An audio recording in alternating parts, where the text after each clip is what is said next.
Have you ever caught yourself in the middle of a room having a full-blown debate with, well, yourself? Or maybe you lost your keys and you're walking around going, okay, I put them right here, so where did they go? In that moment, maybe someone gave you a look like you'd completely lost it. Or maybe you even freaked yourself out for a second and thought, wait, am I losing my mind? Well, today I have some great news for you. Modern psychology says you are not crazy.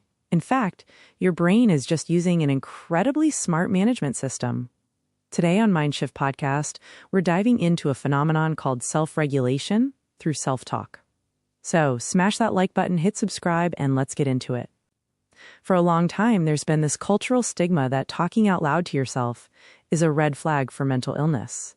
But let's take a trip back to childhood. Have you ever watched kids playing with Legos? They constantly narrate what they're doing. They'll say, okay, the blue piece goes here, and then the car comes over. Two of the biggest names in psychology, Jean Piaget and Lev Vygotsky, studied this exact behavior.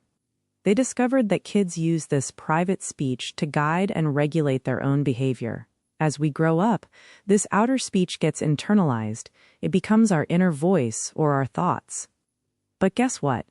When life gets chaotic and stress levels skyrocket, the brain reactivates that old childhood tool and we start talking out loud again. Psychologists call this behavior self-regulation.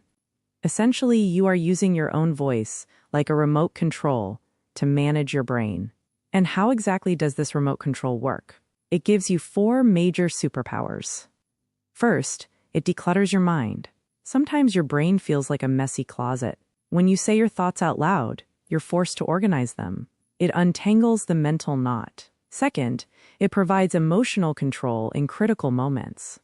When you're furious or super anxious, saying something like, calm down, take a deep breath, you got this, works like a psychological hug. It actively regulates your nervous system. Third, it boosts your focus. Scientists did a fascinating study where they asked 2 groups of people to find an item in a grocery store. Group A was told to repeat the name of the item out loud while searching, and Group B had to stay silent. Guess who found it faster? Group A, by a landslide. Talking out loud literally locks your attention onto your goal.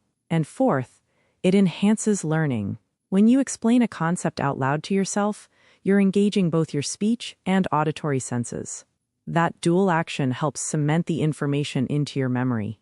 Now you might be wondering, is this ever a bad thing? Psychology says it's completely healthy, unless it comes with 3 specific warning signs. 1. You feel like you have absolutely no control over when the talking happens. 2.